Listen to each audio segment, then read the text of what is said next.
Sino na naman yung kausap mo? Kulang na lang mapunit yung bibig mo sa pagkakangiti. Si Divina po, Nay. Yung nobya mong OFW sa Hong Kong. Opo, Nay. Malapit na po siyang umuwi. Tatapusin na lang daw niya yung kontrata niya. Ano naman ang plano ninyo kapag umuwi na siya dito? Niyayaya ko na po siyang magpakasal kami. Ano? Hirap na nga tayo sa buhay. Magdadagdag ka pa ng isang palamunin dito sa bahay. Nay, hindi naman po magiging pabigat sa atin si Divina eh. Siguradong marami na siyang ipon. O di ba lagi niya nga akong pinadadala ng pera at siya rin yung bumili ng motor ko? Sigurado ka ba na hindi siya magiging pabigat sa atin? Oo naman, Nay. Kaya nga dito ko gustong tumira para maambunan ko rin kayo ng grasya. Di ba sabi mo tumutulong pa sa pamilya niya? Kung uuwi na siya dito, paano pa siya makakapagpadala sa kanila? Tapos na ng pag-aaral ang mga kapatid niya. Kaya sigurado ako na marami na siyang ipon. Nabanggit niya kasi sa akin dati na mag-iipon na siya para sa sarili niya. Nako! Siguruhin mo lang talaga, Gilbert, na hindi problema yung balak mong pag-aasawa. Oo naman, Nay. Imbis na kasi magtrabaho ka, umasa ka na lang sa nobya mo. Ang hirap naman po kasi maghanap ng trabaho ngayon eh. Paano? Mapili ka sa trabaho. Pwede naman ako hindi na magtrabaho dahil nandyan naman si Divina. Siya magbibigay ng buhay na gusto ko. Karma talaga ang sisingil sa lahat ng kasamaan ng ugali at gawain ng isang tao. Kung ano ang tinanim sa kapwa, yun din ang aanihin. Magandang araw sa iyo, Miss Gwen. Tawagin niyo na lang ako sa pangalang Divina. 40 anyos ang edad sa kasalukuyan. Dati po akong OFW sa Hong Kong. Dahil sa hirap ng buhay namin noon, napilitan akong pumunta sa ibang bansa sa murang edad. 17 taon din po ako nagtrabaho at nung 35 anyos na ako, naisipan ko nang umuwi para makasama ko na ang boyfriend ko. Doon po nagsimula ang kalbaryo ko na siyang ibabahagi ko sa inyong channel. Ha? Akala ko ba pag uwi mo dito, tutuloy na tayo sa atin? Inaasahan ka pa naman ng pamilya ko. Kailangan ko rin syempre magpakita kay na Itay. Ipapadala ko na lang yung pasalubong ko sa'yo para sa pamilya mo. Mas okay sana kung kasama na kita. Gilbert, pasensya ka na kung hindi kita mapagbibigyan Kailangan ko rin kasing kausapin si Itay Magpapaalam na rin ako sa kanya sa plano kong pagsama sa'yo. Sige na nga. Habang buhay naman tayo magsasama pagkatapos Ay, siya nga pala. Kapag nakausap ko na si Itay, pwede bang humarap ka naman sa kanya? Oo naman. Sabihan mo lang ako kung kailan ako pupunta sa bahay niyo. Ay, hindi ako makapaniwala na nakauwi na ako. Sa wakas, matutupad na rin ang pangarap ko na magkaroon ng sariling pamilya. Ang laki rin ang sakripisyo mo sa pagtatrabaho sa ibang bansa, no? Dapat lang siguro na bumawi naman sa iyo mga kapatid mo. Hindi naman ako naghihintay ng kapalit sa mga ginawa ko. Sapat nang makita ko silang nasa maayos na kalagayan. Sa inyong 5 magkakapatid, ikaw lang ang hindi nakapag-aral. Wala namang masama kung magkukusa sila na bigyan ka. Kung magkukusa sila, edi tatanggapin ko. Kailan ka nga pala uwi sa inyo? Bukas na ng umaga ako uuwi sa amin. Alam ba nila na umuwi ka na? Hindi. Gusto ko silang sorpresahin. Kung ganun, mag-shopping na tayo ngayon. Ha? Di ba may binigay naman akong mga pasalubong na damit sa'yo? Iba naman yun At saka, kumain na rin tayo sa isang mamahaling restaurant. Hindi pa ako nakakakain dun sa mga ganun Sige ba, gumayak na tayo? Si Gilbert ang sumundo sa akin sa airport at pagkatapos nag-check-in kami sa isang motel. 2 gabi na kami doon at bukas nga balak ko munang umuwi sa amin. Habang namimili kami sa isang mall, naalala ko kung paano kami nagkakilala ni Gilbert. Nakilala ko lang siya sa Facebook at nagkapalagayan na kami agad ng loob. Habang magka-chat kami, nalaman ko na sa iisang barangay lang pala kami. Ibang barangay nga lang siya. Sa 2 beses kong pag-uwi, lagi kami nagkikita. Walang alam ang pamilya ko tungkol sa kanya. Dahil natatakot ako na tutulan ni Leon. Dahil nag-aaral pa kasi ang bunso kong kapatid noon. Ngayong tapos na ang obligasyon ko sa pamilya namin, panahon na para sariling kaligayahan ko naman ang harapin ko. Ginulat mo naman ako sa bigla mong pagdating. Alam ba ng mga kapatid mo na uuwi ka? Hindi po. Gusto ko kasi kayong sorpresahin eh. Nasurpresa mo nga ako eh. Sigurado magugulat din ang mga kapatid mo. Ito nga po palang mga pasalubong ko. Pasensya na kayo kung konti lang ang dala ko, Tay ah. Ayos lang, Iha. Ang importante naman ay nandito ka. Tay, nasan po si Tia Maring? Mamaya pa sa uwi. Nasa palengke pa siya eh. Hindi ko nga pala nabanggit sa'yo. May pwesto na kami roon. Aba, maganda po yun. Pinilit ko talaga magkaroon. Dahil ayoko naman na lagi na lang kaming nakaasa sa'yo. May sarili ka namang buhay eh. Salamat po, Tay, at nauunawaan niyo ako. Kahit na hindi ka nagsasalita, anak. Alam ko naman na napapagod ko na sa pagtulong din sa amin. Hindi naman po. Masaya ako na makatulong sa inyo. 1 buwan ka ba ulit magbabakasyon dito sa atin? Tay, hindi na po ako babalik sa Hong Kong. Bakit naman? Tay, meron po akong sasabihin sa inyo. Ano yun? May balak na po akong mag-asawa. May nobyo ka pala? Saan mo naman siya nakilala? Sa Facebook lang po kami nagkakilala. Balak ko sana siyang papuntahin dito para makilala ninyo. Sige, papuntahin mo siya rito sa atin. Tatawagan ko po siya mamaya para sabihin na pumayag na kayo. Gabi na nang dumating ang mga kapatid ko galing sa trabaho. Ganon din ang madrasta naming si Tia Maring. Nung una masaya pa sila habang pinamimigay ko ang mga pasalubong ko sa kanila. Pero bigla silang nanahimik pagkatapos kong sabihin ang plano kong pag-aasawa. Lahat sila biglang nawala ang saya sa mukha nila. At para bang masamang balita ang sinabi ko. Hindi nakatiis na basta na lang manahimik ni Tia Maring. Balak mo na mag-asawa? Paano naman kami? Basta mo na lang tatalikuran. Ano ang ibig niyong sabihin na paano kayo?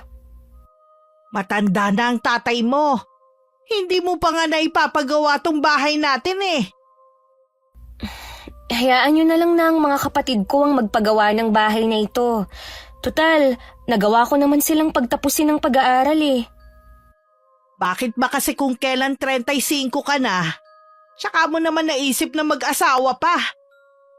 Ibig bang sabihin yan wala ka ng balak na bumalik sa Hong Kong? Inaasahan pa naman namin na kami naman ng tatay mo ang susuportahan mo. Gusto ko naman pong harapin ang sarili kong buhay. Sapat na siguro ang naitulong ko sa inyo. Hindi pa sapat yun. Ang kapal naman ng mukha nyo para sabihin yan. Baka nakakalimutan ninyo. Madrasta lang namin kayo. Wala akong obligasyon sa inyo. Baka nakakalimutan mo ako ang nag-alaga sa mga kapatid mo. At ako naman ang maagang naghanap buhay noon para maibigay ang mga kailangan nila. Maring, hayaan mo na si Divina kung yun ang plano niya. Nasa hustong gulang na naman siya eh. Yun na nga Kung kailan siya tumanda, tsaka naman kumerengkeng. Tia Maring, ngayon lang ako nagmahal dahil mas pinili ko noon na tumulong sa pamilyang to. Dapat lang naman naunahin mo ang pamilyang to dahil panganay ka. Hindi ka ba talaga titigil, Maring? Dapat yung anak mo ang pagsabihan mo. Binigyan ko na ng basbas si Divina para gawin ang gusto niya. Kinunsinti mo pa talaga. Sino na ang titingin sa atin ngayon, ha? Hindi mo naman pwedeng asahan ng iba mo pang anak dahil may sarili silang buhay. Kung ganun, ako walang sariling buhay. May mga tinapos ang mga kapatid mo. Tama lang na unahin nila ang mga karir nila.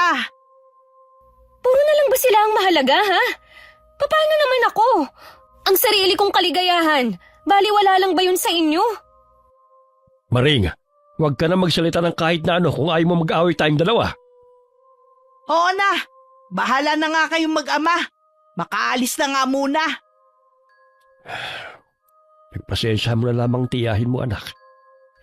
Bakit ba ganun siya magsalita? Pati yung mga kapatid ko, basta na lang umalis. Ayaw ba nilang mag-asawa ako? Buong akala kasi nila hindi ka na talaga mag-aasawa. Huwag mo na lamang silang pansinin. Nasabi mo na ba sa nobyo mo na gusto ko siyang makilala? Opo, tay. Bukas po pupunta siya rito. Huwag ka na malungkot. Dapat maging masaya ka. Siguro po, magiging masaya lang ako kapag wala na ako rito. Hindi ko maitago kay Itay ang tampong nararamdaman ko. Akala ko pa naman makakakuha ko ng suporta mula sa kanila. Pati ang mga kapatid ko hindi na ako kinakausap. Ni hindi man lang nagpasalamat sa mga dala kong pasalubong. Kinabukasan kahit nasa bahay lang ang mga kapatid ko, hindi man lang sila humarap kay Gilbert. Ako tuloy ang nahihiya sa nobyo ko. Ano nga palang trabaho mo, iho? Sa ngayon po wala. Pero naghahanap naman po ako. Kung ganun paano mo bubuhay ng anak ko kung wala ka namang trabaho? Maghahanap naman po ako baka bago po kami magsama, meron na ako makita. Meron na ba kayong petsa ng kasal? Hindi pa po namin napag-uusapan ng kasal Ang plano po namin, magsama na muna. At saka na po yung kasal, mag-iipon muna kami. Sabi ng anak ko 37 ka na raw. Baka naman kaya ayaw mong pakasalan ng anak ko dahil may asawa ka na. Naku, tay, wala po akong asawa kahit puntahan niyo pa ako sa amin at pagtanong niyo ang pangalan ko. Gusto ko lamang kasing makasiguro na magiging maayos ang lagay ng anak ko sa'yo. Huwag po kayong mag-alala, tay. Gagawin kong reyna ang anak niyo. Saan niyo naman balak tumira ni Divina? Siyempre sa bahay namin, sampa po ba? Pero kung gusto niyo, pwedeng dito na lang sa bahay niyo. Si Divina naman yata ang nagpundar ng bahay na to Hindi kayo pwede rito. Kasi naman marami na kaming nakatira dito. Ganun ba? Biro lang naman po yun sa akin. Nandito na pala si Divina. Maiwan ko na muna kayo, ha? Ikaw na munang bahala sa nobyo mo, anak. May gagawin lamang ako sandali. Opo, tay. Tara na muna sa kusina. May hinanda akong pagkain. Ay, salamat. Kanina pa nga ako nagugutom Napagod ako sa pakikipag-usap sa tatay mo. Di ba sabi ko sa'yo, mabait si Itay? Oo, mabait nga. Para nga lang investigador kung magtanong. Ganun lang talaga yun. Gusto ka lang din niyang kilalanin. Di sana, nagdala na lang ako ng resume ko. Kumain ka na nga lang muna. Bakit nga pala hindi mo pinakilala ang mga kapatid mo sa akin? Wag mo na lang silang pansinin. Tsaka yung babae mong kapatid kanina, ang sama makatingin parang nananantya. Ganun lang talaga yun si Kat. Parang suplada. Anong parang? Suplada talaga. Kung kapatid ko yun, hindi yun uubra sa akin. Huwag kang maingay dyan. Baka marinig ka nila. Pasensya ka na Dala lang siguro to ng gutom. Kumain ka lang dyan, ha? Kailan ka nga pala sasama sa akin? Ayos na naman sa tatay mo Kahit anong oras pwede na. Ayoko na rin kasi dito Hindi na ulit kinausap ni Itay si Gilbert bago siya umalis. Hinatid ko na lang ang nobyo ko sa labas hanggang makasakay siya ng motor. Papasok na ako ulit sa bahay nang marinig ko ang isa kong kapatid na isa na ngayong manager na hindi man lang daw ako pumili ng mapapangasawa. Sabi rin ng kapatid kong lalaki na isa ng engineer. Palibasa hindi ako nakapagtapos kaya kasimbaba ko lang ang hinanap ko. Sinang-ayunan din yun ng iba ko pang kapatid. Pasensya na kayo kung hindi ako nakatapos dahil inuna ko kayong tulungan. Oh, bakit bigla kayong nanahimik dyan? Bakit hindi niyo ulitin ngayon yung mga sinabi ninyo kay Gilbert? Divina, anak. Kahit hindi ako sangayon sa lalaking yun Nararamdaman ko na hindi ka mapapabuti sa kanya. Pati ba naman kayo, Tay? Sumasang-ayon sa kanila? Mas kilala ko si Gilbert kesa sa inyo. Huwag niyo sana siyang husgahan agad. Para ka namang atat na mag-asawa niyan Sa paraan pala ng pagsasalita niya, parang laking kanto. Wow, Nathan. Akala mo naman hindi mo naranasan na lumaki sa kalye. Ang taas naman yata ng tingin mo sa sarili mo. At least ako merong ipagyayabang. Siya ba, meron? Huwag mo sanang kalilimutan na dahil sa akin, kaya ka nandyan sa kinalalagyan mo. Huwag mo kong sumbatan, ate. Dahil ikaw may gusto na pag-aralin kami. Wala ka talagang utang na loob. Kayong lahat. Imbis na magpasalamat kayo, yan pa ang igaganti nyo sa akin. Dapat kasi hindi ka na lang umuwi kung mag-aasawa ka rin lang ng tambay. Tapos na naman ang obligasyon ko sa inyo Kaya tama lang na sarili ko naman ang intindihin ko. Hindi mo man lang inisip ang itay natin? Matanda na siya. Sana kung wala ka ng balak na bumalik sa Hong Kong, dumito ka na lang sa bahay. Ano bang tingin nyo sa akin, Habang buhay na lang natutulungan ko kayo? Ganyan ba ang tingin nyo sa aking lahat? Nathan, tama na yan. Hindi ko gusto ang sinasabi mo. Mabuti pa iwan niyo na muna kami ng ate niyo. Tama lang pala na magdesisyon ako na sumama na kay Gilbert. Pagpasensya mo na mga kapatid mo, anak. Inaamin ko na malaki na nga ang inilaki ng mga ulo nila mula na magkaroon sila ng mga trabaho. Isa-isa na nga sila nagpapaalam sa akin na magsosolo na sila sa buhay. Ang kakapal ng mga mukha! Hindi man lang muna sila tumulong sa inyo. Anak, huwag mo sanang idahilan ng mga ginagawa ng mga kapatid mo para sumama kay Gilbert. Masama talaga ang kutob ko sa lalaking yun Pasensya na kayo, Tay. Pero hindi nyo na po mababago ang isip ko. Anak, huwag sanang matigas ang ulo mo. Tingin ko gagamitin ka lamang niya para hututan ng pera. May tiwala po ako kay Gilbert. Hindi niya gagawin sa akin yan. Kung sasama ka sa kanya, itatakwil kita bilang anak. Sige po, itakwil nyo na lang ako. Total naman, nakita ko na ang tunay na ugali ni Tia Maring at ng mga kapatid ko. Pamilya mo pa rin kami. Kapag may masamang nangyari sa'yo, sigurado na sa amin ka rin tatakbo. Sinisiguro ko po na hindi ako lalapit sa inyo. Kung kailan ka naman tumanda tsaka naman naging matigas ang ulo mo. Oh, kayo naman, Tay. Kailangan nyo lang ako dahil may napapakinabangan kayo sa akin. Sana naman huwag mong pagsisihan ang gagawin mo. Buong buhay ko, puro na lang kayo ang inintindi ko.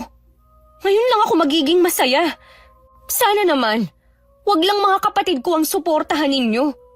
Pati sana ako. Ngayon lang naman ako humiling sa inyo ng ganito Hindi ko maiwasang mailang sa mismong bahay na binili ko.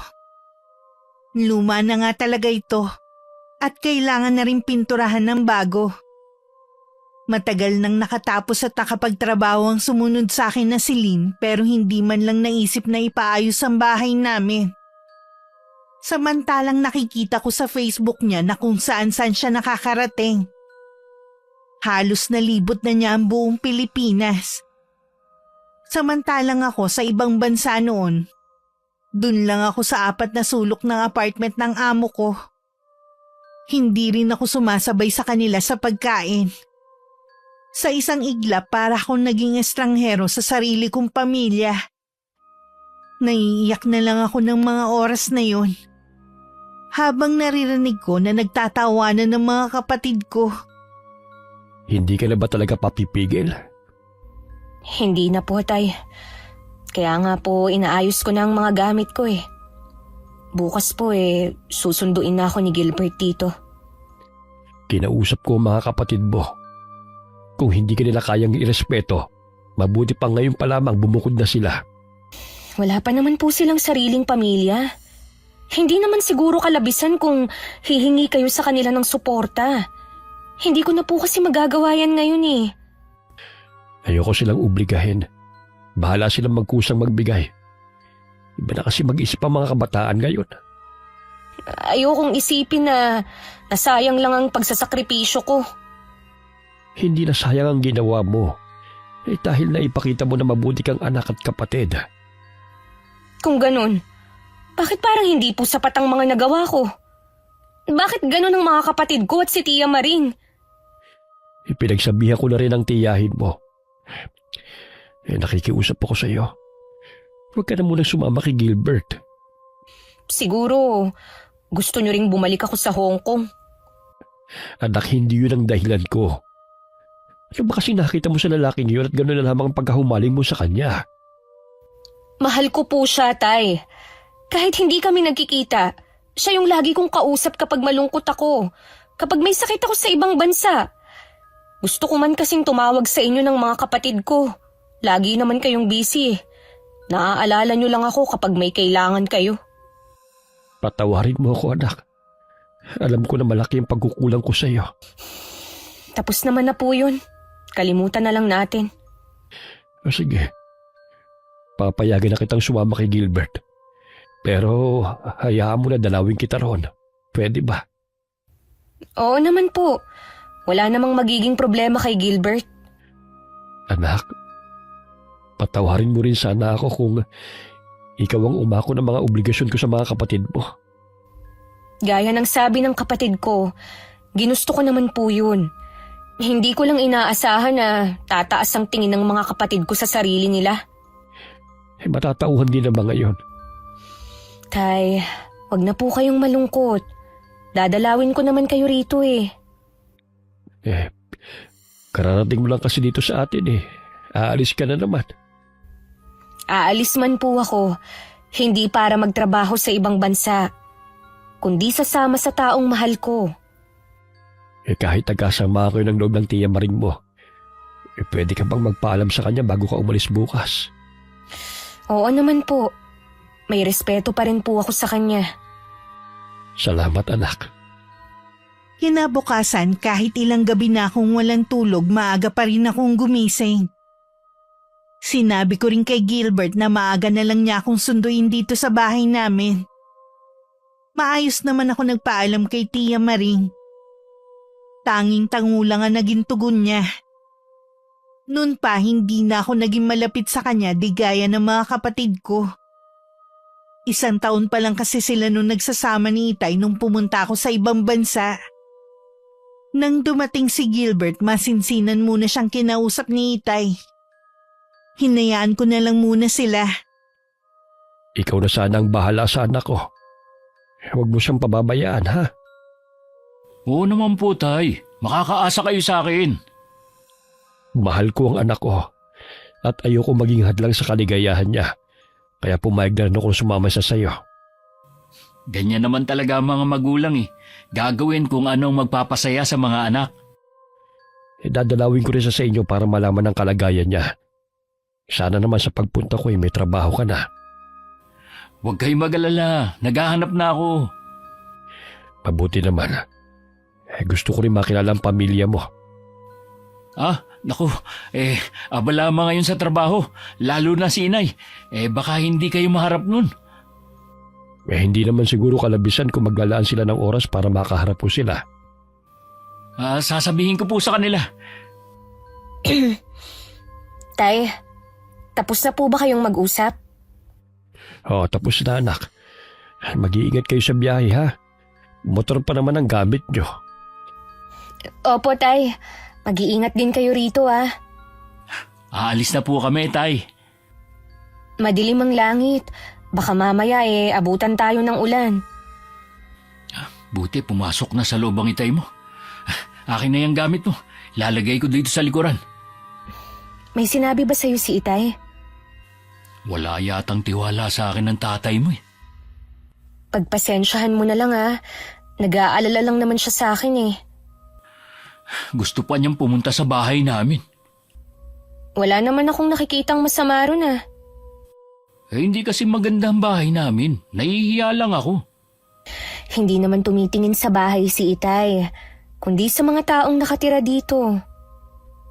Iba kasi ang pananalita niya. Parang may pagbabanta. Ganun lang talaga magsalita si Itay, pero mabait yun. Oo na. Tara na nga. Baka abutan pa tayo ng ulan sa daan. Sa shortcut na lang tayo duman. Di ba nakakatakot dumaan dun? Paano nakakatakot? Hindi mo ba naririnig ang kwento sa lugar na yon noon pa? Nagpapapaniwala ka naman sa kwento-kwento. Tsaka araw na araw eh. Siguro delikadong dumaan doon kapag gabi dahil walang poste ng ilaw. Ay, sige na. Sumakay ka na. Sa shortcut na kinatatakutan nga ng mga taga ron kami dumaan. Habang daan, wala kaming nakakasalubong na motorista. Madilim na rin ang langit. Kaya nagdagdag lang yun ng nakakatakot na aura sa lugar.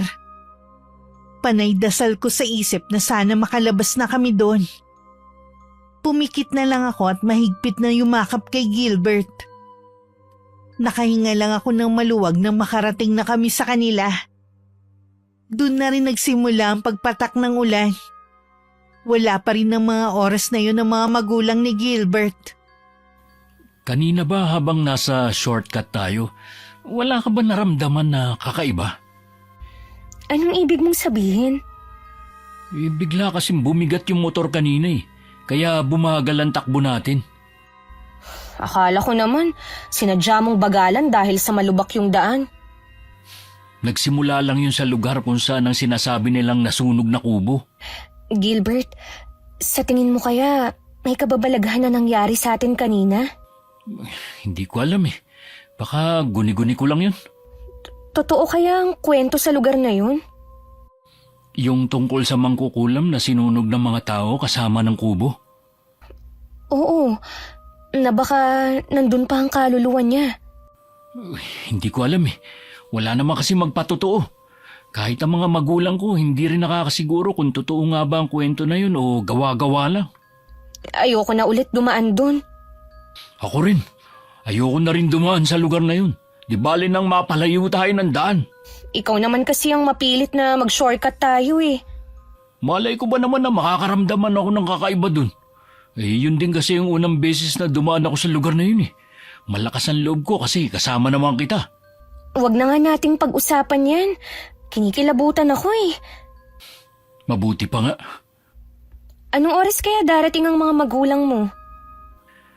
Kung hindi mamayang hapon, malamang gabihin na sila sa pag-uwi. Depende kasi kung mauubos agad ang kalakal nila sa pundahan. Kinakabahan ako. Magustuhan kaya nila ako? Ngayon mo pa talaga yan tinanong kung kailan nandito ka na. Huwag kang kabahan. Mabait naman ang mga magulang ko eh. Ano nga pala ang sinabi nila sa mga pasalubong ko? Ayos lang naman. Aayusin ko na muna ang mga damit ko. O sige, ikaw na rin pala magluto ng hapunan mamaya para matuwa agad sa'yo si inay. Hindi ko lang inayos sa mga damit ko sa nag-iisang cabinet sa kwarto ni Gilbert. Nilinis ko na rin yun at ang sala ng bahay habang abala siya sa pagsa-cellphone. Pagdating naman nung hapon, naghanda na ako ng hapunan namin. Katatapos ko lang magluto nang dumating ang nanay ni Gilbert na nagbubunga nga. Pambihira naman! Wala nang ang maitulong sa bahay. Puro pa talaga alak ang gustong atupagin. Kaya minamalas ang buhay natin eh. Ano na naman ba ang kinagagalit nyo, Nay? Paano ang tatay mo? Ayun, dumaan na naman sa mga nagiinuman. Ang takaw niya talaga sa alak. Hindi na kayo nasanay kay Itay. Hayaan nyo na lang siya. Kapag nagkasakit siya, sino na naman ang mapeperwisyo? Ako na naman. Ganun na si Itay noon pa. Hindi na yung magbabago. Kumakampi ka pa sa kanya dahil pareho lang kayo. Lasenggero na, pareho pang batugan. Nay naman.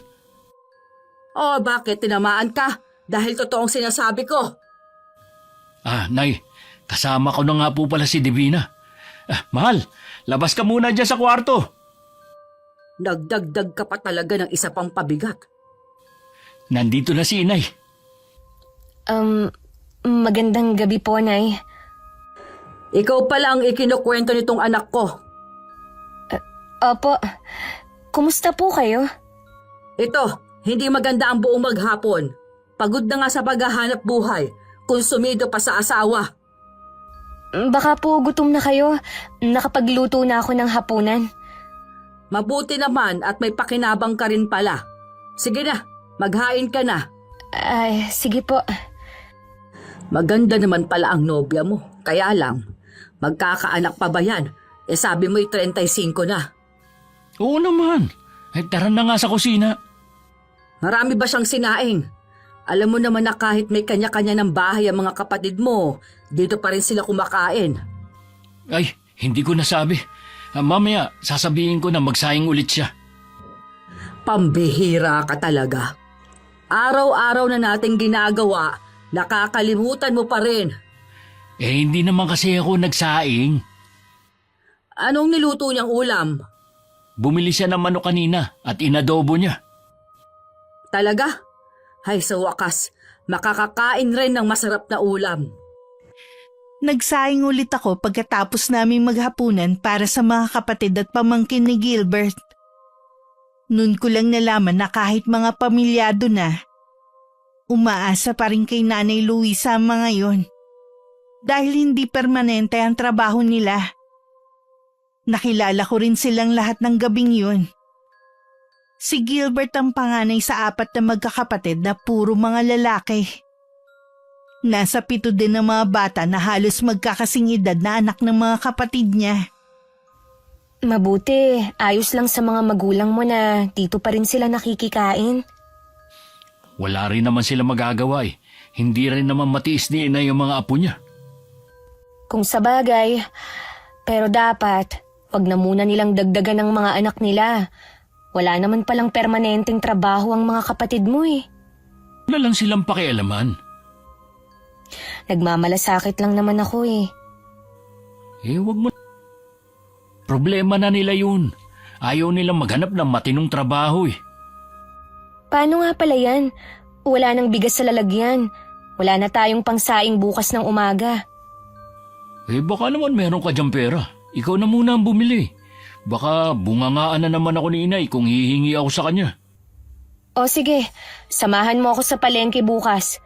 Bibili na ako ng 1 sako para matagal maubos. Sigurado na ikaw na magiging paborito ni inay na manugang niya.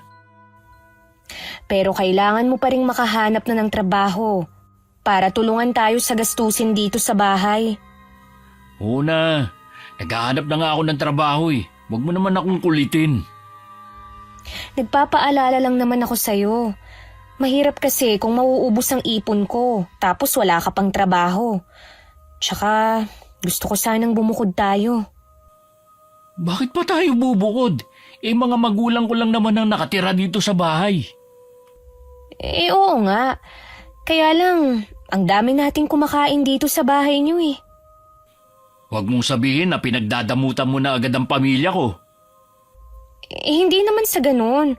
Ang akin lang, gusto kong magkaroon tayo ng sariling bahay.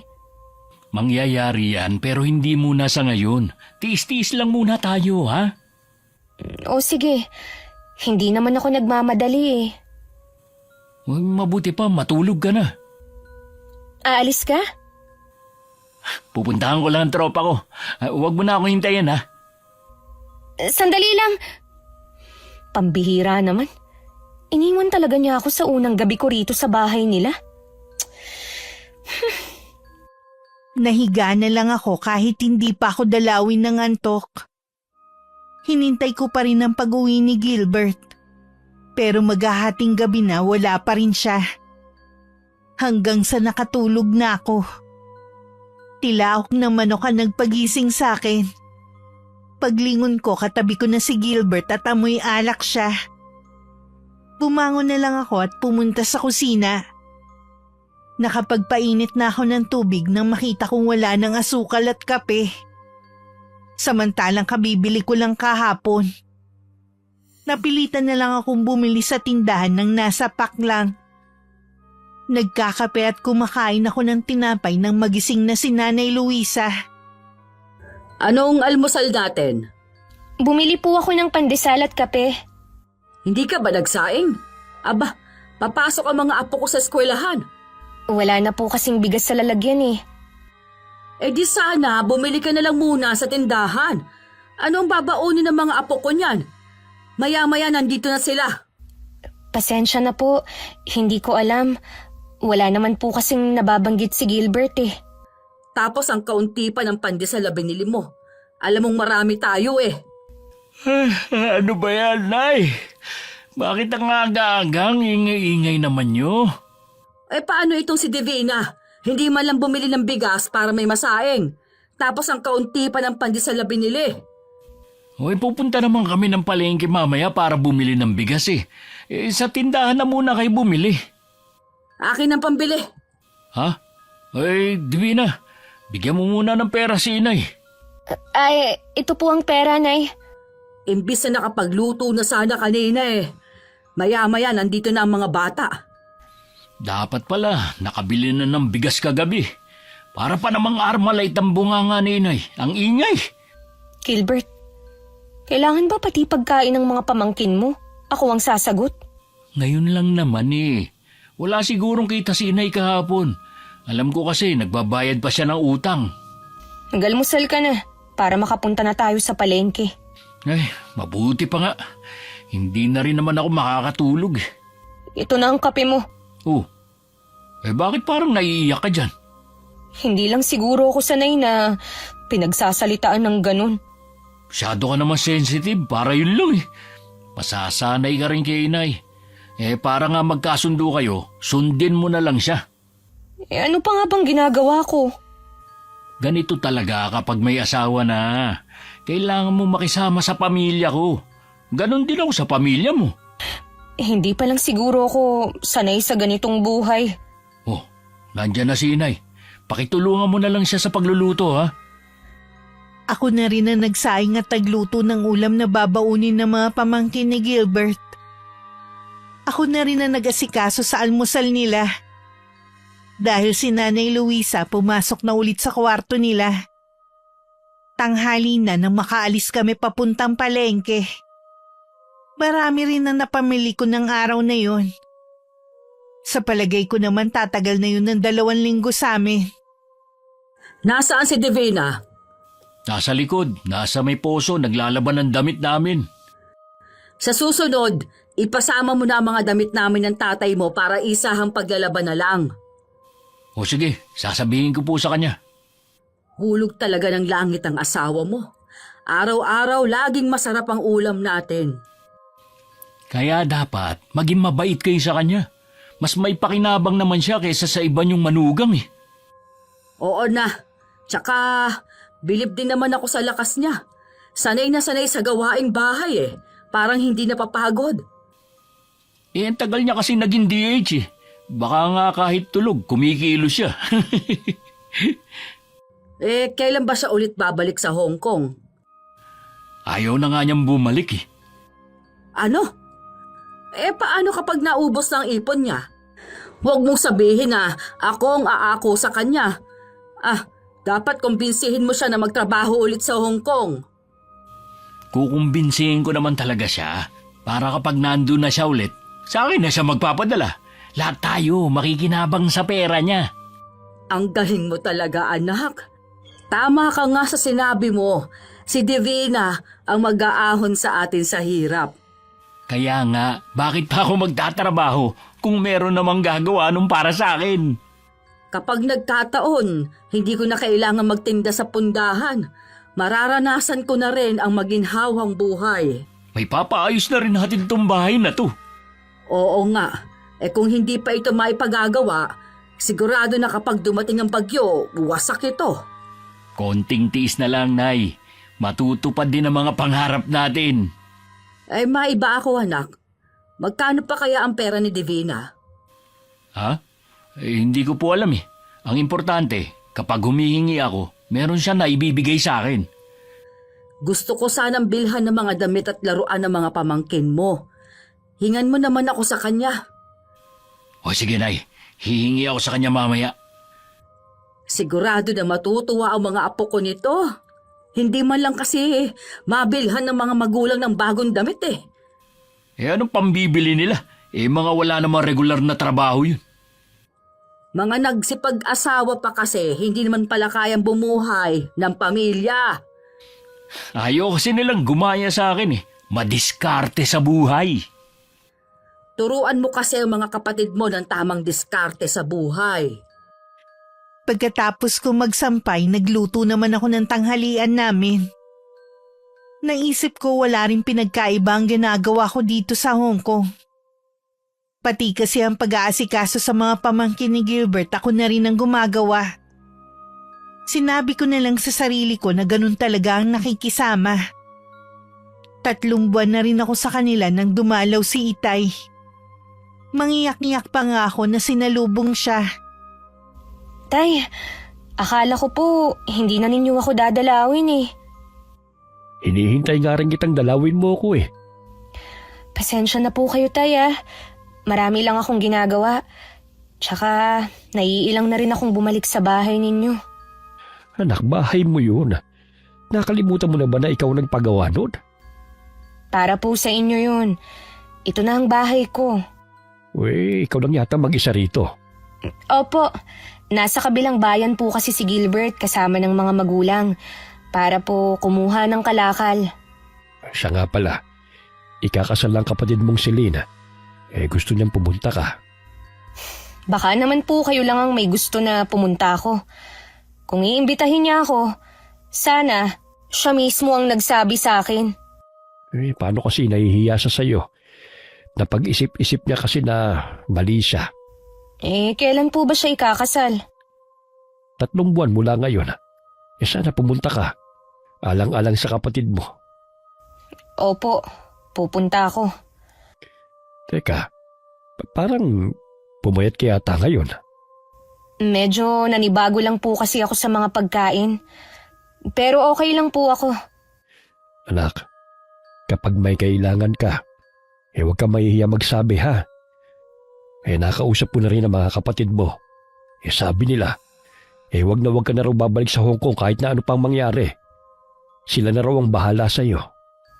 Wala naman po akong balak bumalik sa Hong Kong. Lalo na ngayon na may asawa na ako. May trabaho na ba ngayon si Gilbert? Naghahanap pa rin po. Ang hirap naman kasing mag-apply ngayon eh. Tama nga siguro nakarating sa akin na balita na batugan si Gilbert. Walang pangarap sa buhay. Paano kayo nabubuhay kung wala siyang trabaho? Nagbibigay naman po ang mga magulang niya. At saka may konting ipon naman po ako eh. Hindi ba siya nahiya sa edad niyan yan Nakasandal pa rin siya sa mga magulang niya. At ikaw pang bumubuhay sa kanya? Tay, hayaan niyo na lang kami. Ang importante naman po masaya kami at walang problema. Hanggang kailan kayo magiging masaya? Baka kapag wala ka ng pera tsaka lumabas ang totoo niyang ugali. Matagal ko na nga pong kilala si Gilbert. Mabait po siya at mahal niya ako. Bulag ka nga sa pagmamahal mo sa kanya. Sana nga tama ka. Dahil hindi ko siya mapapatawad kapag may ginawa siyang masama sa'yo. Wag na nga po natin yun pag-usapan. Naha-high blood na naman kayo eh. Paano? Hindi rin siya marunong tumupad sa pinag-usapan namin. Kung tungkol po sa paghaharap nyo ng mga magulang niya, baka hindi muna ngayon dahil abala rin sila. Hindi na rin ako umaasa pa pagkatapos ng mga nabalitaan ko. Wag po kasi kayong naniniwala sa mga naririnig nyo sa ibang tao. Mga naninira lang naman sila eh. Nagdadalawang isip ako kung babanggitin ko pa kay Gilbert ang pagdalaw ni Itay ng araw na yon. Hindi ko na rin naman naalala dahil sa dami ng ginagawa ko. Minsan nasa sala ang mag-ina, tinawag ako ni Gilbert. Naupo naman ako sa tabi niya at naghintay sa sasabihin nila. Iha, sa 1 linggo kasi, birthday na nung isa kong apo. Magse-7 na siya noon. Nabanggit nga po ni Mela na malapit na ang birthday niya. Balak kasi namin siyang paghandaan. Kaya lang alam mo naman na walang trabaho ang mga magulang niya. Hihingi sana ako ng pabor na ikaw na ang gumastos. Maliit lang naman na halaga ang kailangan eh. Sabi ko nga kay inay na kayang-kaya mo yun. Pasensya na, pero kahit may pera pa ako, hindi ko po gagastusan ng birthday ni Mela. Obligasyon po yun ng mga magulang niya.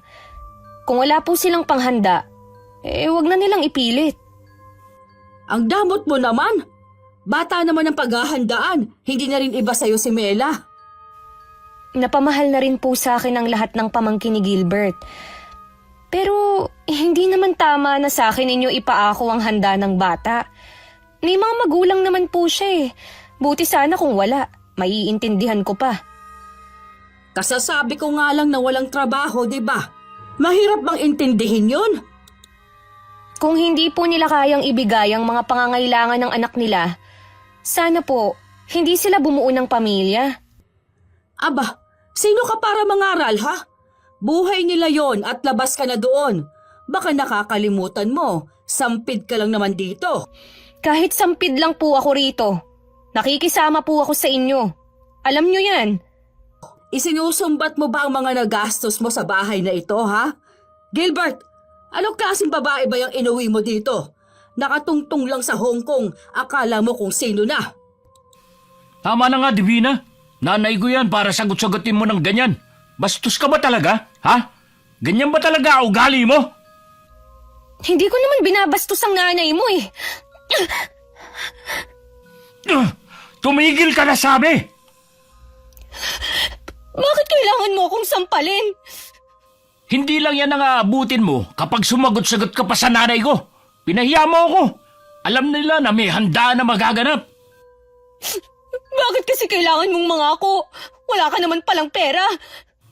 Dahil akala ko, pamilya na ang turing mo sa kanila, kaya hindi ka tatanggi. Hindi naman natin sila obligasyon na.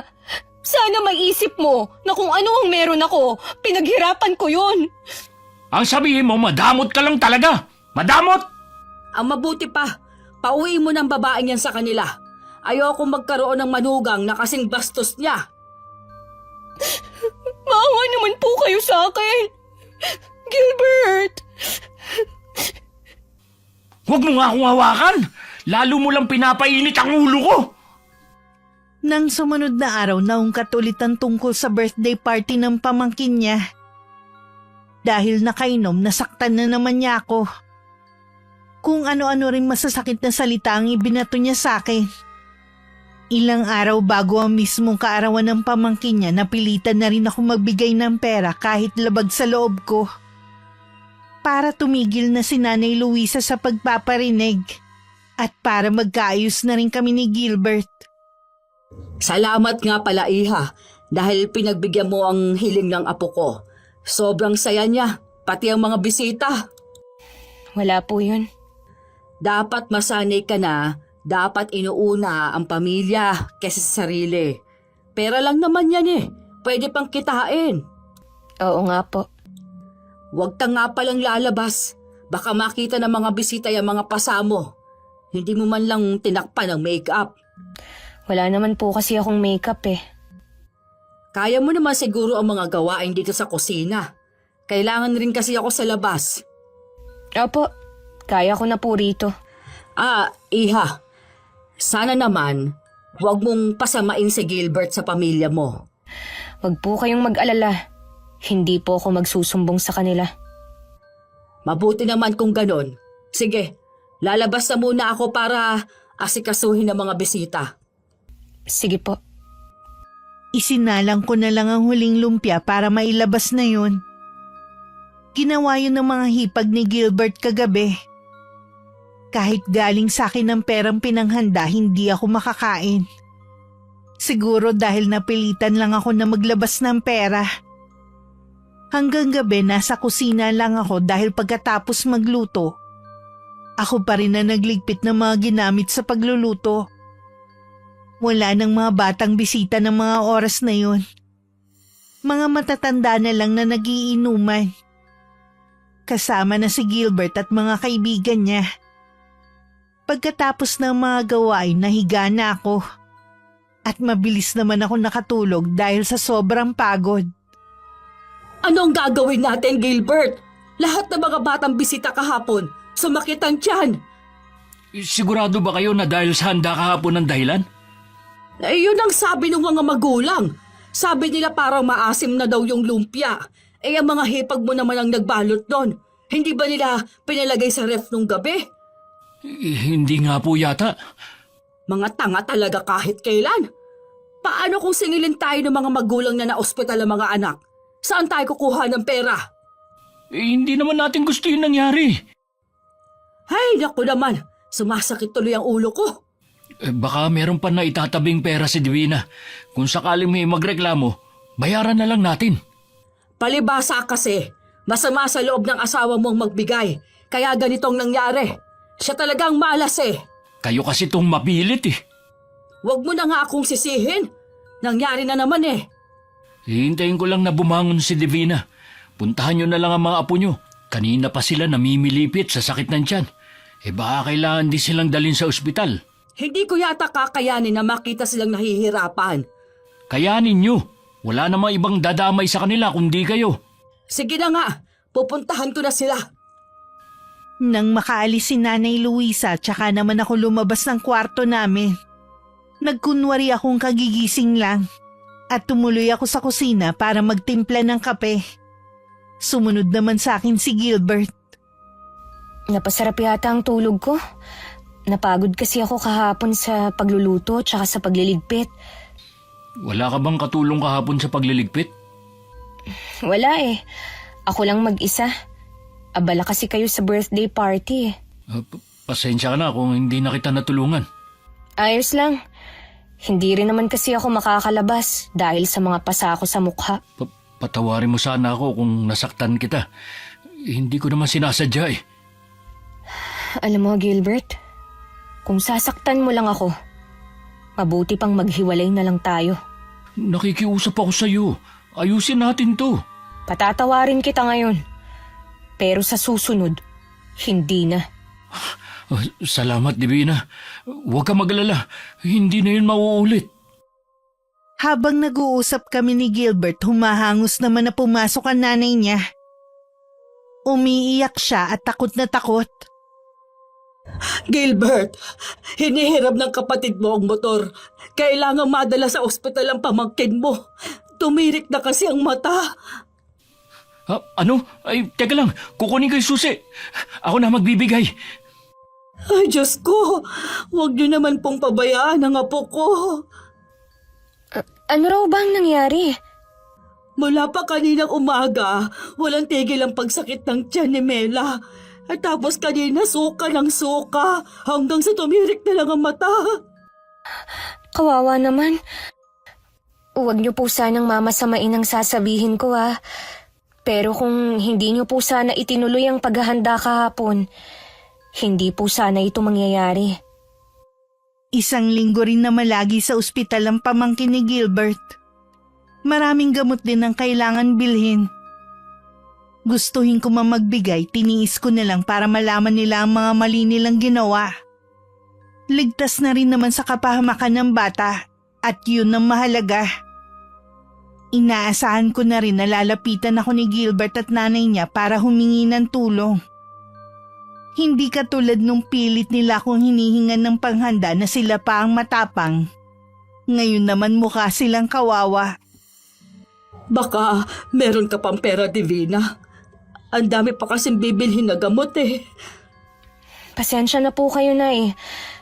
Kahit tingnan niyo pa ang bank account ko, wala na pong natira. Ibinigay ko na para sa birthday ni Mela. Paano yung pang-araw-araw natin dito? Hindi ko rin po alam. Matagal ko na po kasing sinabi kay Gilbert na maghanap na ng trabaho eh. Naghahanap naman ako eh. Kaya lang, wala nga lang makuha. Talaga bang wala ka ng perang na itatabi? Matitiis ko bang hindi magbigay kung meron ako? Sa iba na lang kayo manghiram, Nay. Nako, mababaon na naman ako nito sa utang. Wala naman akong katuwang sa pagbabayad. Anong gagawin natin? Ay ewan, Pagod na pagod ako sa puro problema sa bahay na to. Kailan ko ba mararanasan ang guminhawa? Huwag na po kayong umiyak. Makakaraos din tayo. Kailan pa? Lagi na lang nilang naririnig ko sa'yo kahit sa mga kapatid mo. Pero hanggang ngayon, hindi pa rin kayo kumikilos. Divina, hindi mo ba talaga kami matutulungan? Baka naman pwede kang humingi ng tulong sa mga kapatid mo. Magaganda naman ang mga trabaho nila, di ba? Sige, susubukan kong humingi ng tulong sa kanila. Salamat, Iha. Baka pwedeng tawagan mo na sila ngayon. O di kaya i-chat mo na.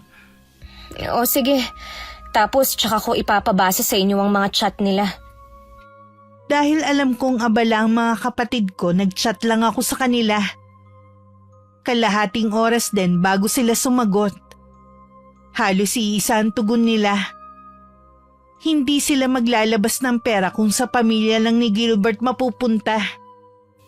Ang sasama naman ang ugali nila. Akala mo mga kusino na. Mga wala palang kwenta ang mga kapatid mo. Nasayang lang ang pagpapaaral mo sa kanila.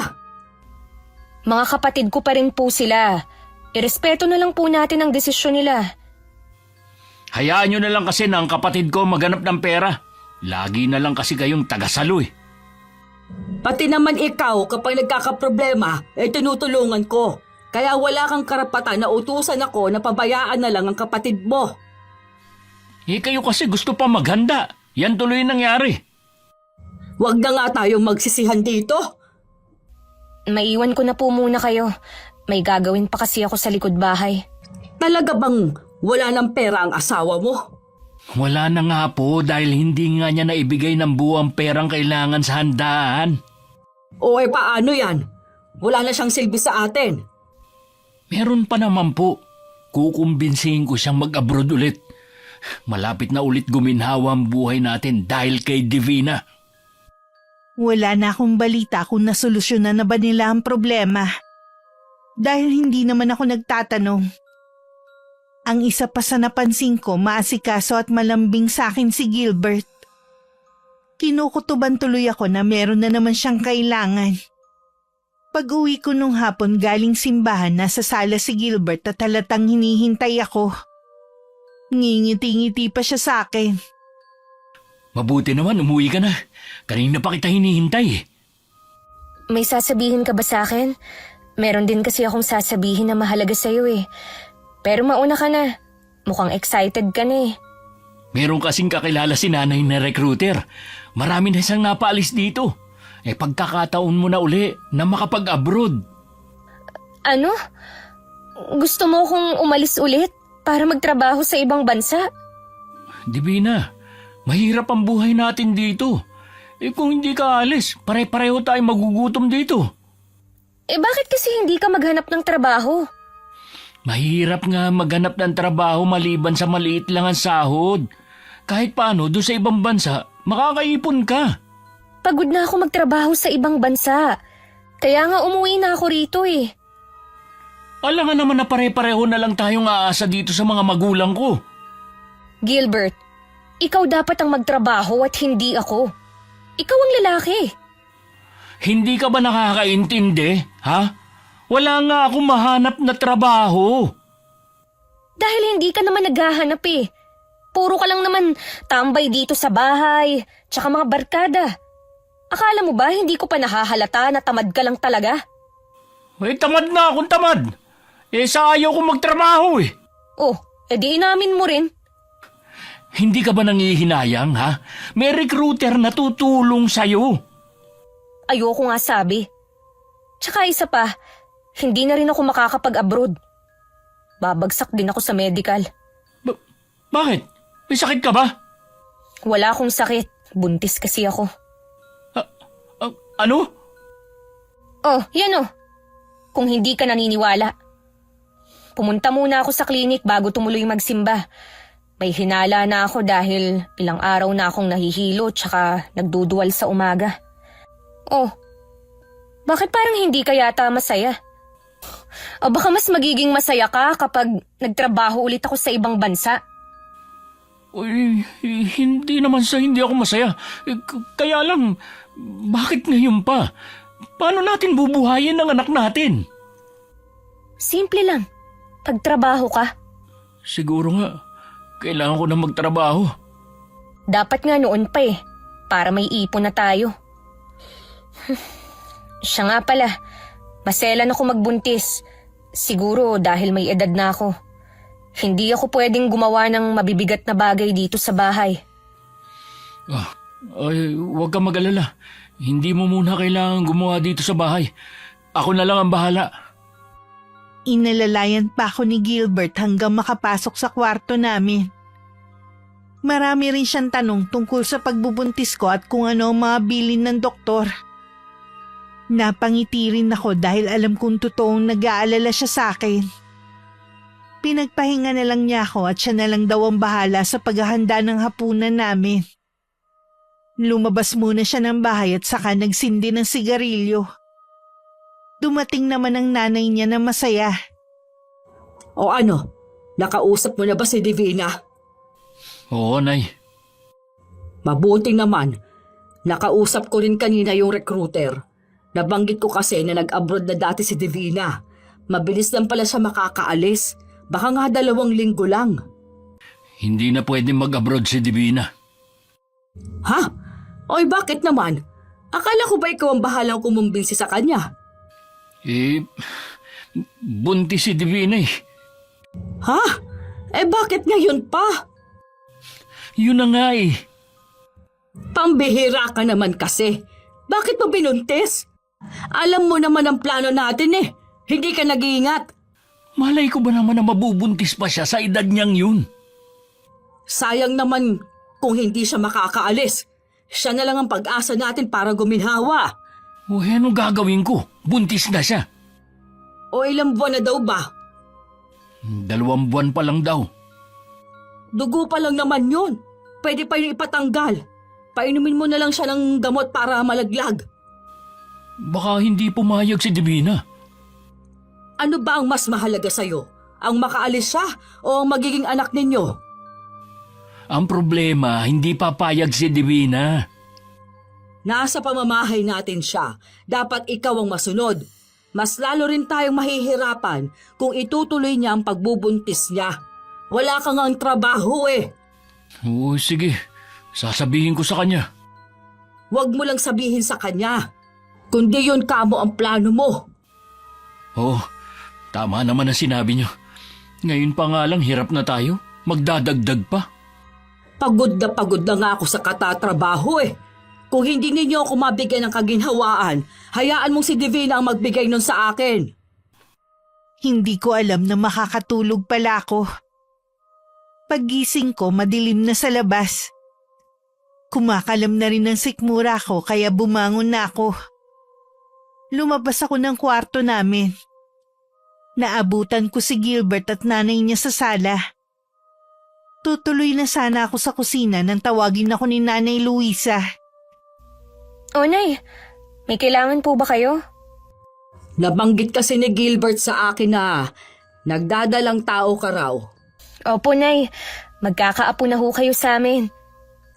Marami na akong apo at hindi na kailangan dagdagan, lalo na mahirap ang buhay. Ano pong ibig ninyong sabihin? Dugo pa lang naman yan eh. Huwag mo lang ituloy ang pagbubuntis mo. Alam mo nang ibig kong sabihin. Alam niyo po ba ang sinasabi niyo, ha? Kasalanan ang gusto niyong ipagawa sa akin.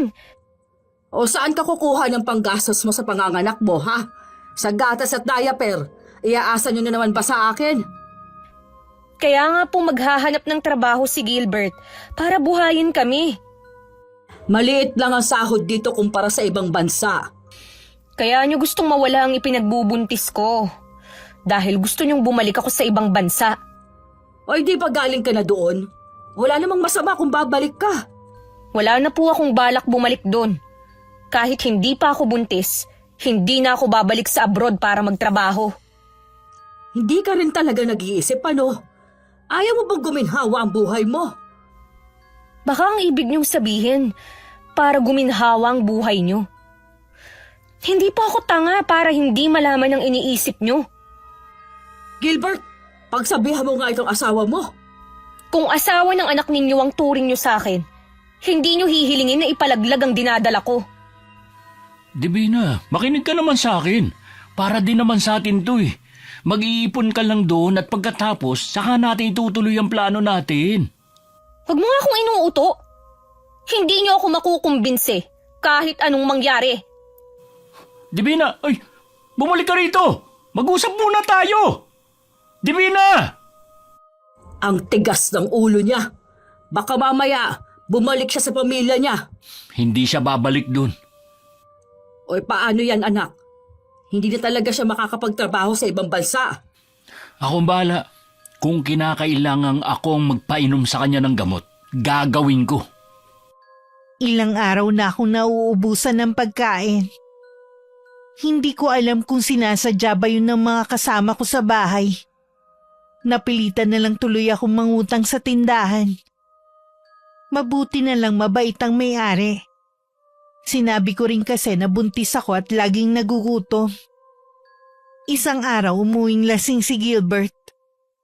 Kanina pa niya akong tinatawag. Dahil matagal akong nakalapit, pinagbuhatan niya ako ng kamay.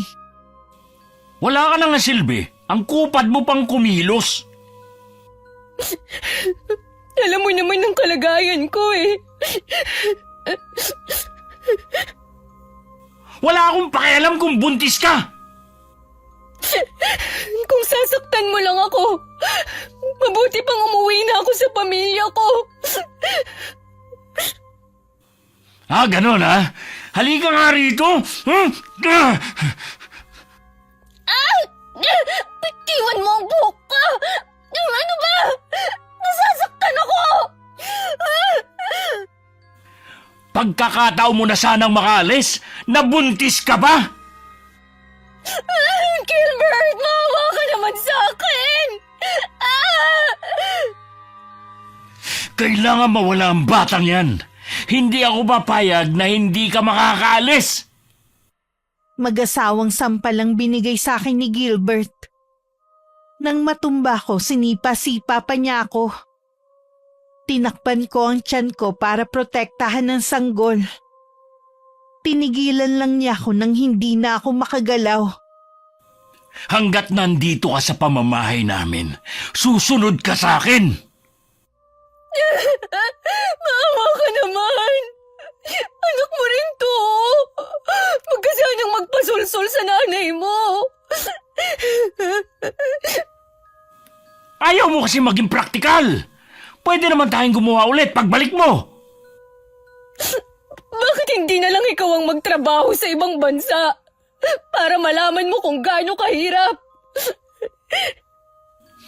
Ikaw nga ang gusto kong umalis eh. Bakit akong pinagtutulakan mo? Para sa may masamang mangyari sa anak ko, hindi kita mapapatawad. Kayo ng nanay mo. Yun nga intensyon ko eh. Ang mawala ang sanggol na yan. Ang sama mo! Napakasama mo! Hayop ka!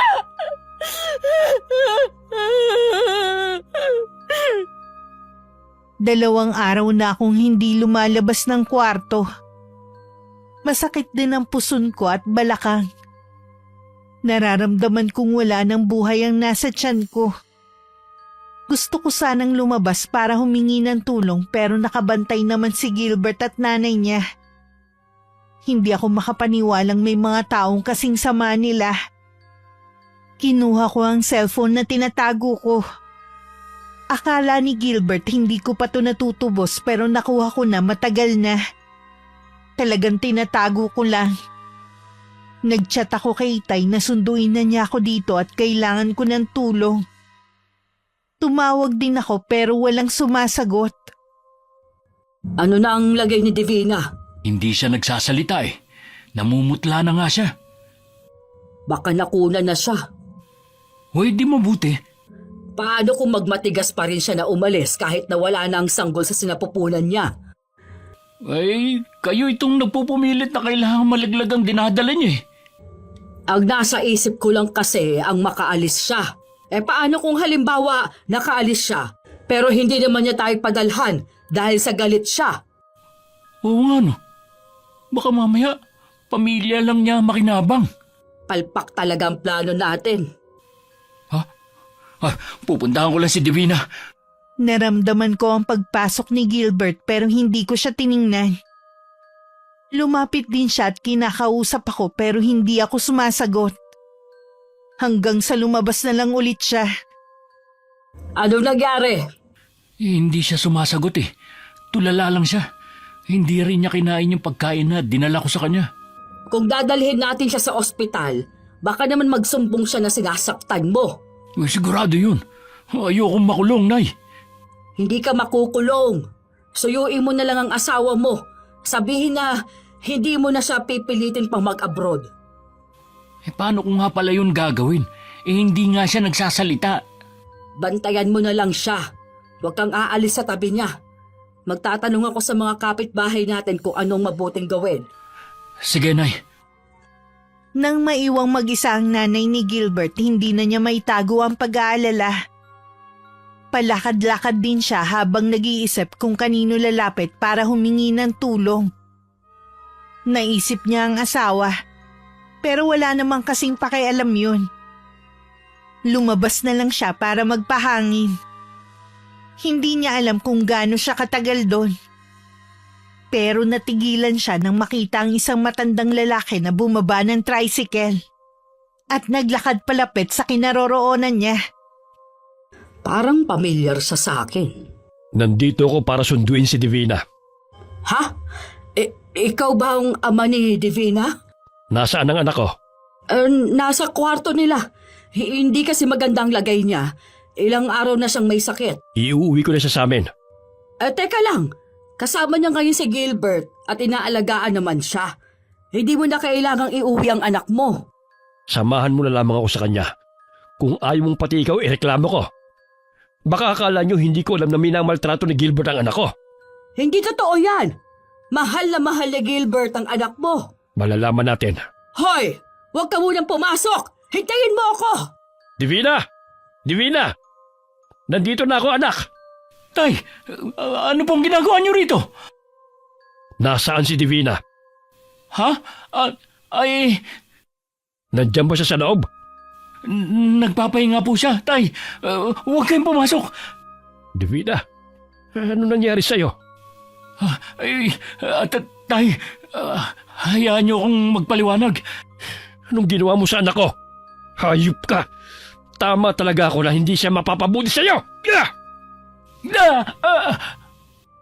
Huwag mong saktan ang anak ko! Isama mo na si Divina! Walang kasalanan ng anak ko sa kanya! Magbabayad kayo ng mahal oras na malaman ko kay Divina ang totoong nangyari sa kanya. Dinala ko ni Itay sa ospital at doon ko nakumpirma na nakunan ako. Wala akong magawa kundi umiyak na lang. Ilang araw din ako namalagi sa ospital. Dinalaw rin ako ng mga kapatid ko at ni Tia Maring na humingi ng tawad sa akin. Nawala man ang baby ko. Naramdaman ko naman na mahal ako ng pamilya ko. Hanggang makauwi ako sa amin, alagang-alaga ako ng madrasta ko. At lagi rin may pasalubong ang mga kapatid ko kapag umuwi. Sa kabila ng ginagawa nila, hindi pa rin nabura sa akin ang ginawa ng mag-ina. Alam ko na puro galit ang nasa puso mo ngayon. Hindi naman kita masisisi. Hindi lang po ako galit, kundi nahihiya rin ako sa sarili ko. Sa edad kong to, nagawa ko pang magpaloko. Nagmahal ka lamang ng maling lalaki. Tay, gusto kong gumanti, pero hindi ko po alam kung paano. Ipaubaya mo na sa akin ang gusto mong paghihigante. Ako na ang bahala sa kanya. Ano pong gagawin ninyo sa kanya? Tsaka mo na malalaman. Pero siguradong hindi nila makakalimutang mag-ina mangyayari. Gusto ko rin po, Tay, na magpasalamat sa inyo. Akala ko noon, hindi ako mahalaga sa inyo eh. Mahalaga ka sa amin ng mga kapatid mo, anak. Alam ko na natatakot kang mag-isa. Dahil iniisip mo ngayon tapos na mga kapatid mo. Wala ka ng halaga. Nagkamali po ako. Akala ko Sa piling ni Gilbert, magiging masaya ako at magkakaroon ng sariling pamilya. Ginamit lang pala niya ako dahil sa pansarili niyang interes. Kalimutan mo na si lahat ang nangyari sa'yo. Hindi po ganun kadali. Pero pipilitin ko, Tay. Kapag nandyan na yung mga kapatid mo, makipagkwentuhan ka para hindi ka naiinip, anak. Nitong mga nakaraang araw, napapansin ko na laging umaalis si Itay. Hindi rin alam ni Tia Maring kung saan siya pumupunta. Basta raw malapit sa shortcut pero hindi alam kung kaninong bahay. Samantala, mula nang manggaling si Itay sa bahay ni na Gilbert, hindi na mapakali ang nanay niya. Nagtataka na rin ang anak kung saan ito pumupunta. Sana naman kayo nang galing, Nay. Naghanap ako ng magaling na albularyo. Sino ba may sakit? Wala pa sa ngayon. Gusto ko lang kasing malaman kung ano ang pwedeng pangontra. Kaya lang, bigo akong makahanap. Nito mga nagdaang araw, kakaiba kinikilos nyo eh. Ano ba nangyayari sa inyo? Anak, puntahan mo si Divina. Humingi ka ng tawad sa kanya at pati na rin sa tatay niya. Kahit lumuhod ako sa kanya, hindi na niya ako patatawarin. Mabuti nga hindi niya ako sinampahan ng kaso dahil sa ginawa ko sa kanya. Kaya hindi sila nagreklamo dahil mas matinding ganti ang pinaplano nila. Ha? Ano namang ganti? Hindi mo lubos na maiisip, anak. Kaya kung ako sa'yo, puntahan mo na si Divina bago mahuli ang lahat. Hindi ako susunod hanggat hindi nyo ipinapaliwanag ang kinatatakutan nyo. Mangkukulam ang tatay ni Divina, anak. Ha? Ano? Sigurado ba kayo dyan? Oo, anak. Nakilala ko siya nung pumunta siya dito dahil sa peklat sa kanang pisngi niya. Nasunog yun ang tangkain niyang iligtas ang nanay niya mula sa nasusunog na kubo. Yung kwento sa shortcut na daan, totoong nangyari yun. Akala ko hindi yun totoo. Sinabi ko lang yun dahil gusto ko nang kalimutan ang pangyayaring yun. Kahit kasi mangkukulam ang nanay ni Romy, mabait siya at walang sinasaktan na kahit sino. Pero ang ama ko at ang iba pa, gusto siyang patayin. Sigurado po ba na namana ni Tatay Romy ang pagiging mangkukulam ng nanay niya? Oo, nasisiguro ko. Ay, sana mapatawad nila akong mag-ama. Kaya nga puntahan mo na si Divina. Huwag ka na mag-aksaya ng panahon. Para hindi mainip sa bahay, paghahalaman na lang sa likod ng bahay namin ang pinagtutuunan ko ng pansin. Minsan habang nagtatabas ako ng damo sa parte ng lupang tatamnan ko, lumapit si Tia Marie. Para sabihing dumating si Gilbert at gusto kong kausapin. Ayoko sana. Pero mas nanaig sa akin na malaman ang dahilan ng pagpunta niya. Salamat naman at pinagbigyan mo ako na makausap ka. Nandito bang itay mo? Wala siya. Sabihin mo niyang kailangan mo. Marami pa kasi akong gagawin eh. Patawarin mo sana ako, Divina, sa mga nagawa ko. Pinagsisisihan ko na yun. Yan lang ba ang ipinunta mo? Ang sagot ko, panahon na lang siguro ang makakapagsabi kung magagawa pa kitang patawarin. Divina, luluhod ako sa harapan mo kung kinakailangan. Hindi na kailangan, Gilbert. Kaya nakikiusap ako sa'yo. Huwag ka nang babalik dito. Meron pa kasi akong gustong sabihin sa'yo eh. Tungkol to sa tatay mo. Ano naman ang tungkol sa tatay ko? Ang tatay mo ay isang Isang ano? isa siyang... Ang tatay mo, isang... Ano nga? Bakit ba hindi mo masabi-sabi? Napipilipit kasi hindi lang ako eh. Parang may pumipigil sa akin na sabihin sa'yo ang totoo. Inaabala mo na ako. Mabuti pa umalis ka na lang. Ay, sandali lang, Divina. Kailangan mo itong malaman. Ano ang gusto mong sabihin sa anak ko? Ay, Tatay Romy. Pumasok ko na sa loob ng bahay, Divina. Divina, huwag mo ko iwan sa tatay mo. Bakit ka ba natatakot sa akin? Ay, Alam ko na po kung ano kayo. Nakikiusap ako sa inyo. Huwag niyo ako sasaktan. Ngayon nagmamakaawa ka. Samantalang sa anak at apo ko, hindi ka man lamang naawa. Maniwala po kayo. Hindi ko yung sinasadya. Huli na para humingi ng tawad. Umalis ka na. Bigyan niyo po ako ng isa pang pagkakataon. Sinabi nang umalis ka na! Anong tunog yun? Ang magiging bangungot mo habang buhay. Natatakot namang umalis si Gilbert na para bang may humahabol sa kanya. Pagdating sa kanila, nagkulong na lang siya sa kwarto niya. Naririnig pa rin niya ang tunog na hindi niya maipaliwanag kung saan nanggagaling. Ilang araw nang nasa kwarto lang niya si Gilbert. Hindi kumakain at hindi rin umiinom ng tubig. Labis na ang pag-aalala ng nanay niya. Lumabas lang siya ng kwarto nang marinig na umaandar ang motor niya. Anak! Saan ka ba pupunta? Bumalik ka dito! May nakikialam kasi sa motor ko eh. Ito na nga lang ang alaala ni Divina sa akin eh. Hayan lang ang motor mo. Walang makikialam niyan dahil nasa iyo ang susi. Ano yun, Nay? Alin bang tinuturo mo? Eh wala naman akong nakikita ha. Yung lumilipad sa langit. Wala nga akong nakikita. Tara na sa loob ng bahay. Pinagtitinginan na tayo ng mga kapitbahay eh. Naku, Nay! Sasalakayin na tayo! Takbo! Kailangan natin magtago! Ano ba ang nangyayari sa'yo? Ito na kaya ang umpisa ng sumpa. Bakit ba kayo umiiyak, Nay? Natatakot ba kayo? Hindi niya na tayo masasaktan. Nandito na tayo sa loob ng bahay eh. Aga ko lang sanang nalaman na siya palang tatay ni Divina. Hindi na sana aabot sa ganito.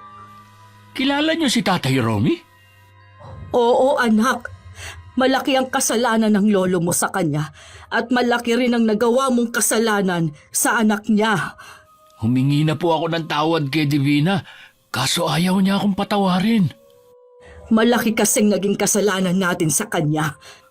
Oo nga, malaking kasalanan natin. Magtago na lang tayo para hindi nila tayo parusahan. Anak ko, labanan mong nangyayari sa'yo.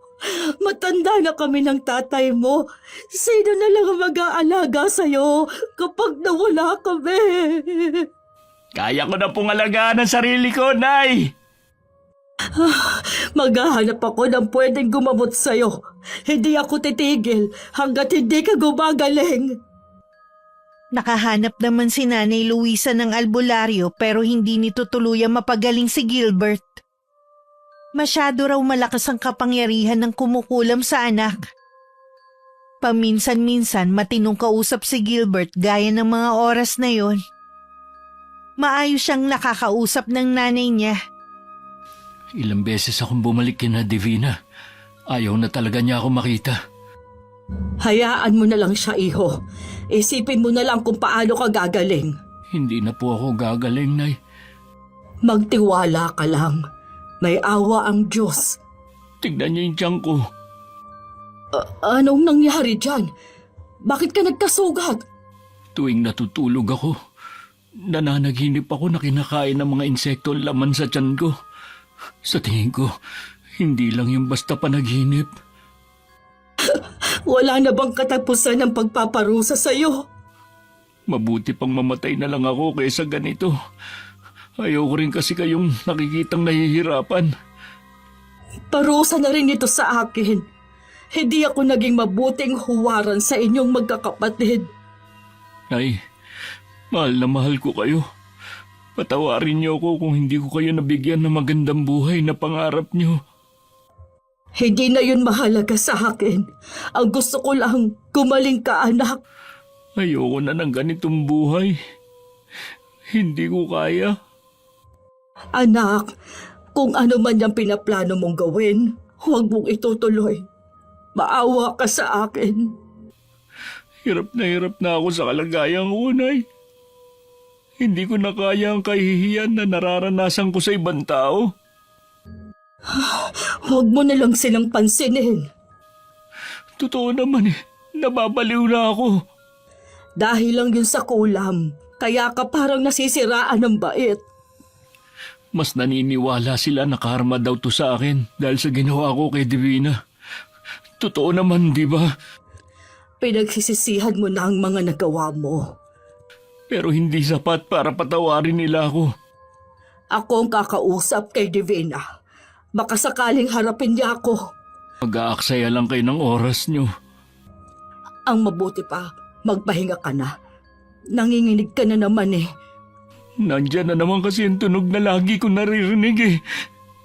Sasamahan kita sa kwarto hanggang makatulog ka. Parang batang kinantahan pa ng ina ang anak hanggang makatulog ito. Tinawag muna ni Nanay Luisa ang isang anak para bantayan ng kapatid. Ang paalam niya pupunta siya sa bahay namin. Magbabaka sakaling harapin ko siya. Nang mga oras na yon, kauuwi ko lang galing simbahan.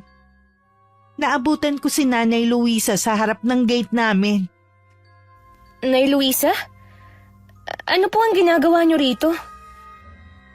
Divina, salamat naman nakita kita. Pwede ba kitang kausapin kahit sandali lang? Sige po, tuloy muna kayo. Kahit dito na lang sa bakuran ninyo tayo mag-usap. Ano ho bang sadya niyo? Tungkol kay Gilbert. Hirap na ang anak ko. Awang-awa na ako sa kanya. Ano pong nangyari sa kanya? Kinukulam siya. Sino pong gumagawa nun? Pinatingnan niyo na ba siya sa albularyo? Oo, pero hindi siya kayang pagalingin. Masyadong malakas ang taong gumawa nun sa anak ko. Naniniwala ako na ikaw lang ang makakatulong sa kanya. Sabihin niyo po kung paano ako makakatulong. Kausapin mo ang tatay mo. Sabihin mo, nabawiin na ang sumpa kay Gilbert. Ano? Ang itay ko ang kumukulam kay Gilbert? Oo, iha. Ilang beses siyang pinakiusapan ni Gilbert, pero matigas ang puso ng tatay mo. Hindi ko alam na may kakayanang mangulam si itay. Tatanawin kong malaking utang na loob ang gagawin mong ito, iha. Kahit ako na lang ang parusahan ninyo. Matanda na rin naman ako. Wala lang mawawala pa sa akin. Sandali, iha. Tumatawag ang anak ko na nagbabantay kay Gilbert. Sagutin niyo po muna. Hello? Bakit ka tumawag? Ay di ba sabi, ano? Ang kuya mo? Ha? Hindi!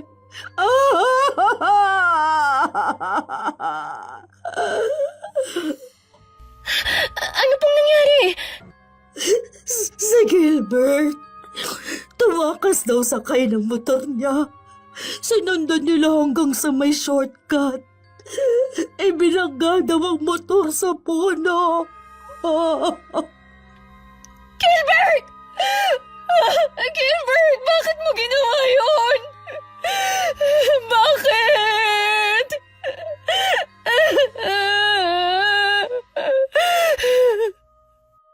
Gabi-gabi akong nasa burol ni Gilbert hanggang sa mailibing siya. Kahit man lang sa pamamagitan nun, maiparamdam ko sa kanya na pinapatawad ko na siya sa mga nagawa niyang kasalanan. Pagkatapos din ng libing, tsaka kami nakapag-usap ni Itay. Inamin niya sa akin na kinulam niya si Gilbert para maipaghiganti niya ako.